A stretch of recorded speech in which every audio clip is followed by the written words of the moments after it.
पवन खेसारी से आगे मनी मिराज। जी हाँ दोस्तों, आपका स्वागत है मेरे चैनल औसम भोजपुरी पर।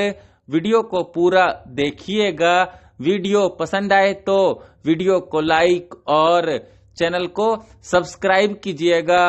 दोस्तों, मनी मिराज जो कि पिछले कुछ समय से लगातार भोजपुरी इंडस्ट्री में छाए हुए हैं, हाल ही में उनकी रिलीज हुई फिल्म वेलकम जो कि सिनेमा घरों में काफी अच्छी चली थी, वहीं उनका अचरे से बांधल दिल बंधले रहे द गाना, जिसे लगभग 2 सप्ताह पहले त्रिमूर्ति म्यूजिक वर्ल्ड यूट्यूब चैनल पर रिलीज किया गया था।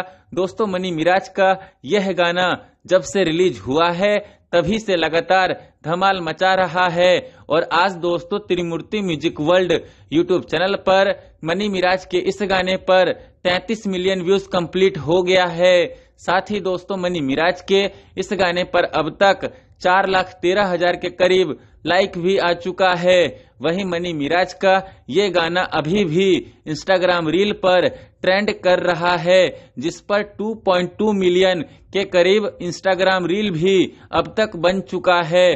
तो आप लोग मनी मिराज के इस गाने को ऐसे ही अपना भर भर के प्यार देते रहिए और जल्द से जल्द मनी मिराज के इस गाने को त्रिमूर्ति म्यूजिक वर्ल्ड यूट्यूब चैनल पर 50 मिलियन व्यूज के क्लब में शामिल कीजिए। धन्यवाद। खैर, फिर मिलते हैं दोस्तों किसी नए वीडियो में। वीडियो पसंद आए तो वीडियो को लाइक और चैनल को सब्सक्राइब कीजिएगा।